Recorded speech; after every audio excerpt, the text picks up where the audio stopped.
retrouve dans ce nouveau tuto et donc ça va être un tuto Fimo pour réaliser un banana split ultra gourmand.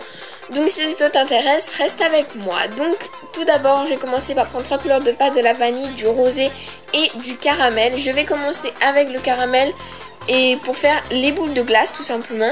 Donc je vous montre seulement comment je fais avec la caramel. Donc je viens faire une boule, elle est légère, je la pâtisse légèrement pour qu'elle tienne un peu plus à mon support. Et avec un pic, je viens faire des traits à l'horizontale en fait. Tout le long en essayant de déchirer la pâte, mais toujours à l'horizontale.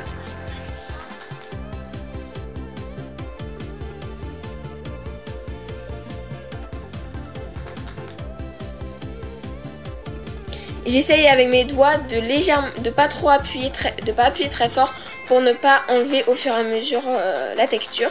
Et donc j'ai fait ça pour les 3 couleurs afin d'avoir 3 boules de glace.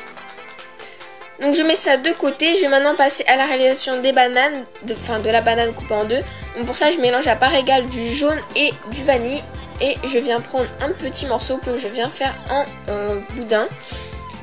Que je viens ensuite mettre 5 minutes au congélateur pour ensuite, une fois sorti, pouvoir le couper plus facilement. Donc voilà, quand ça se coupe comme ça, il est bien dur et comme ça, il ne se déforme pas tout simplement. Après, je vais venir texturer, donc d'abord avec une brosse à dents, donc toujours des traits à l'horizontale. Ensuite, j'accentue tout ça avec un pic. Et après, je viens faire quelques petits traits à la verticale à l'aide de ma lame crantée. Bien sûr, je n'appuie pas trop avec ma lame crantée, sinon ça fera des trop grosses marques. Donc après, je lisse un peu tout ça. Et je vais pouvoir passer aux petits éléments. Donc d'abord les 3 petites cerises. Donc pour ça, je vais prendre du rouge cerise. Et donc je viens faire 3 petites billes. Que je viens ensuite faire un petit trou en haut pour faire avec un Ultime Tools aiguille. Faire un peu... la forme de cerise quoi.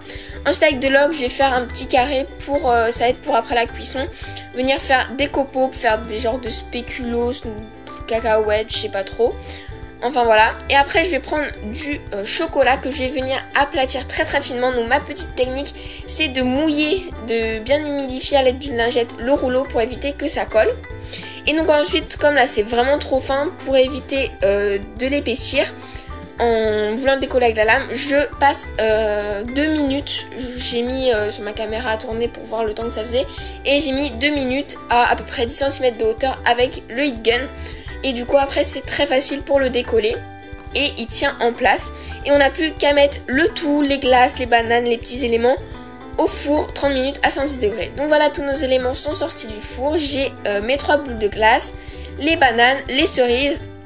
Ensuite l'ocre pour réaliser les cacahuètes ou le spéculoos, je sais pas trop c'est quoi. Et la plaque de chocolat pour venir faire des copeaux de chocolat. Donc ils sont en très fins. Donc après la coupelle à banana split ne va bien évidemment pas au four, sinon elle le fond vu qu'elle est en plastique. Donc elle est de côté et on va faire l'assemblage avec de la chantilly. Donc moi j'utilise la crème de Whippam, la Oui Crème de chez Whippam.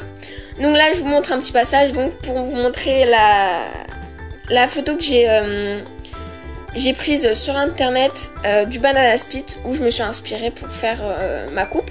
Donc je suis venue mettre une assez bonne hauteur de chantilly. Je suis ensuite venue mettre mes 3 boules de glace et je mets autour mes bananes.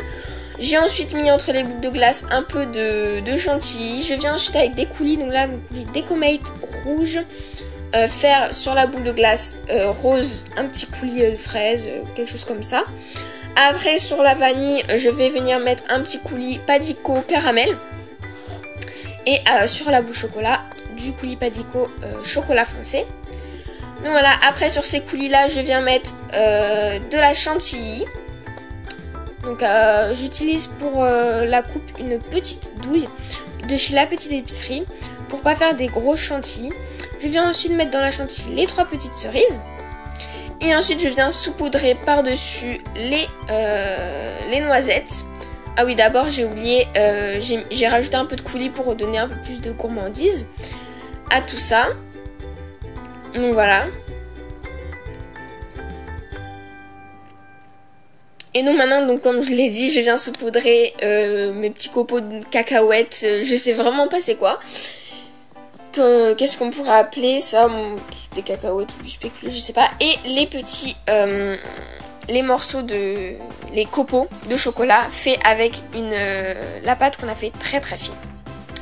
Donc voilà, ce tuto est terminé, j'espère qu'il vous aura plu et je vous dis à très vite dans une prochaine vidéo. Salut!